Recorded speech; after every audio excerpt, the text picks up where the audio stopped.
आदमी को लगा है थोड़ा सा दो आदमी सेलेक्ट 24 न्यूज़ में आपका स्वागत है। मैं हूं मोहम्मद सादिक। अभी मैं मौजूद हूं सीवान के सदर अस्पताल में और एक बार फिर आप तमाम दर्शकों को क्राइम से जुड़ी खबरें बताने के लिए हाजिर हूं। आपको बता दूं कि एक बार फिर से सीवान में गोली चलने की खबर है। गोली एक युवक को लगी है। 24 से 25 वर्ष की आयु बताई जा रही है। बताया जा रहा है कि 2 गोली लगी है, एक कंधे में और एक गले में। पूरे घटना के बारे में विस्तृत जानकारी लेने के लिए बातचीत करेंगे। समाज सेवी श्रीनिवास यादव हमारे साथ जुड़ेंगे, उनसे बात करेंगे। उनके साथ जो लोग हैं उनसे भी बातचीत करेंगे और जानने की कोशिश करेंगे कि आखिर घटना क्या है, कारण क्या है जिसके वजह से इतनी बड़ी वारदात जो है वो घटनास्थल पर घटी है। तो सीधे जुड़ते हैं, लेकिन उसके पहले आप तमाम दर्शकों को बता दें कि फिर एक बार सीवान में गोली चलने की खबर मिली है, जिसको लेकर के इस वक्त सीवान के सदर अस्पताल से आप तमाम दर्शकों के बीच हाजिर हूं। तो आइए सीधे जुड़ते हैं समाज सेवी व वीआईपी पार्टी के जिला अध्यक्ष श्रीनिवास यादव से और उनसे जानने की कोशिश करते हैं। जी श्रीनिवास जी, गोली चलने की एक बार फिर से खबर है, क्या है घटना, कहाँ पे हुई है और किसके साथ हुई है? देखिए, सीवान जिला के आंदर थाना के पिपरा गांव की घटना है और पूरे सरस्वती पूजा की व्यवस्था के लिए सरकार चौक सम बनाने का काम की है।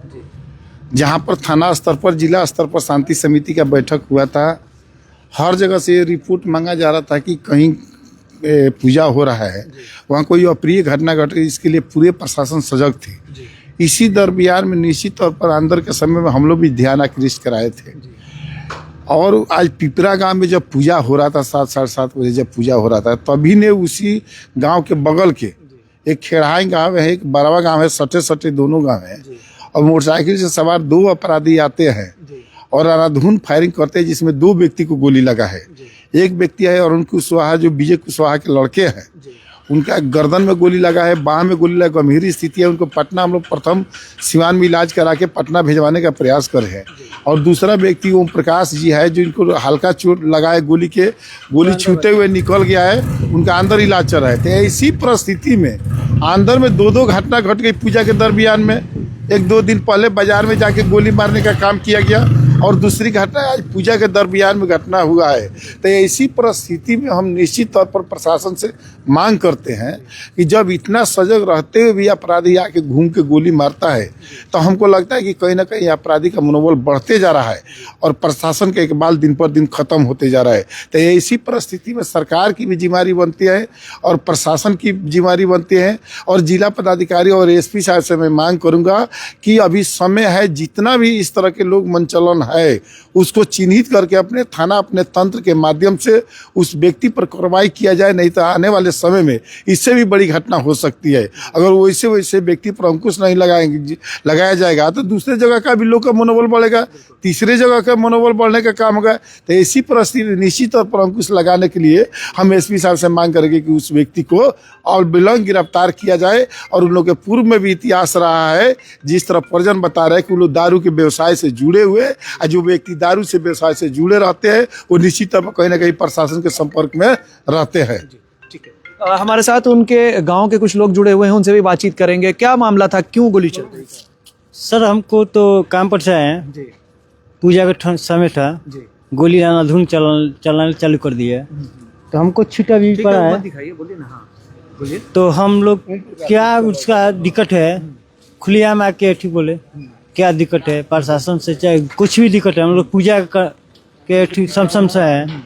उनको बोलना चाहिए ना कि आप पूजा में डीजे नहीं बचाना चाहिए, कुछ भी नहीं है, उनको बोलना चाहिए ना। तो आखिर क्या कोई दुश्मनी थी, कोई वजह थी? कुछ नहीं, दुश्मनी कुछ भी नहीं है। तो फिर आप कह रहे हैं कि उन लोग दारू का कारोबार? हाँ करते हैं। क्या करते हैं? स्माइक बेचते हैं। स्माइक बेचते हैं जी। और दारू भी पहले बेच रहे थे, वो तो छोड़ दिए हैं, अभी स्माइक का। जी। आप लोग विरोध करते थे क्या कि नहीं बेचना है? हाँ विरोध किए हैं। आप लोग विरोध किए? जी, कितना बार उसको कॉल वीडियो है। हाँ। ये कौन है जिनको गोली लगा, उनका क्या नाम है? अरुण भगत। अरुण भगत जी। आप कौन है? मैं ब्रजेश भगत हूँ। ब्रजेश भगत। उनके गांव के हैं कि रिश्तेदार हैं? गांव के हैं। अच्छा, उनके गांव। जी, हम पेंडे का। कितने बजे की घटना है? ये घटना है, मैं मोबाइल चार्ज नहीं है, 7 बजे का। 7 बजे के जी। आसपास। कितने लोग थे वहाँ पर जब गोली चल रही थी? तो 20 आदमी थे। 20 आदमी। जी। 20 आदमी थे।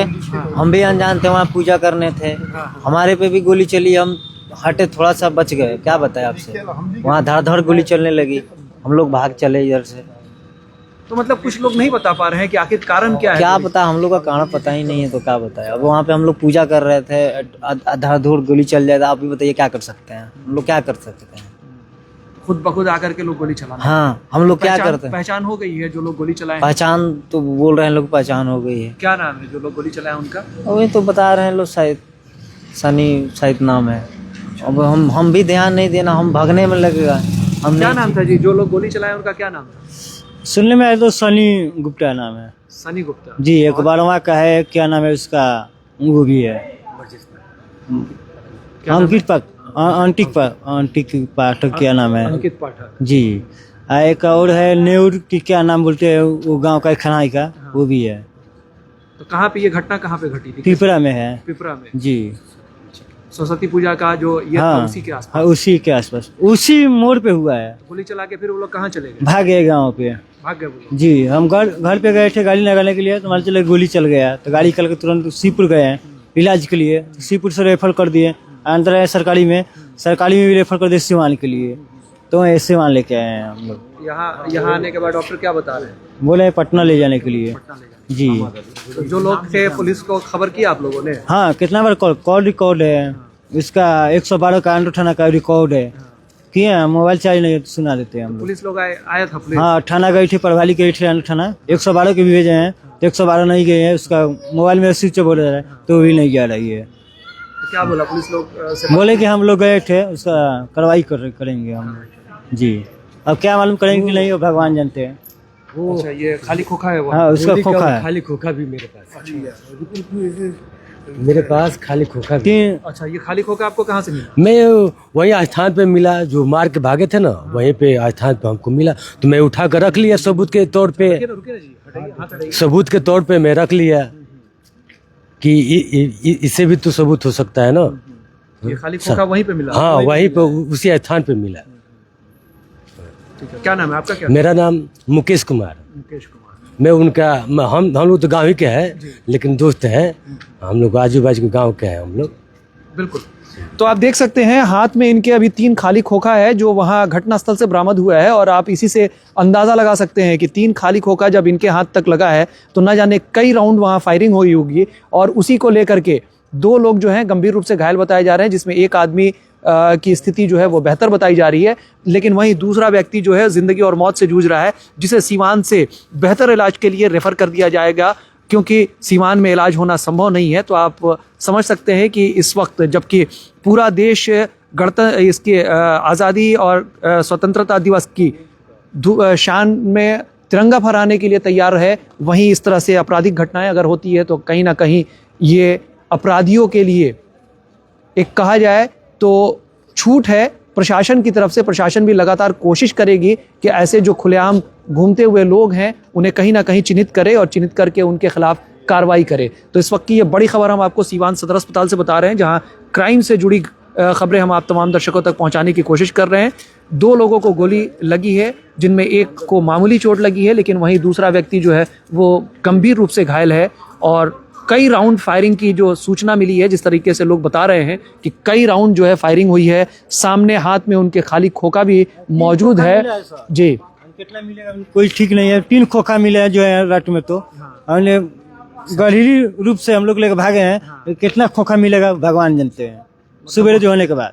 बहुत ज्यादा। हाँ, अच्छा, आप लोगों को क्या लगता है कितना राउंड फायरिंग हुआ? मेरे समझते कि हम जानते कि 12 राउंड फायरिंग हो गया है। 10 के ऊपर हाँ। ही 10 के ऊपर ही राउंड फायरिंग हुआ है। 10-12 राउंड। हाँ, लेकिन हम लोग तो 3 ही मिले हैं। हम लोग तो 3 ही मिले हैं। हम लोग तो जान बचाने के चक्कर में हम लोग को मरीज को लेके भागे हम लोग, लेकिन 3 ही हम लोग को दिखा, तो उठा के मैं रख लिया सबूत के तौर पे।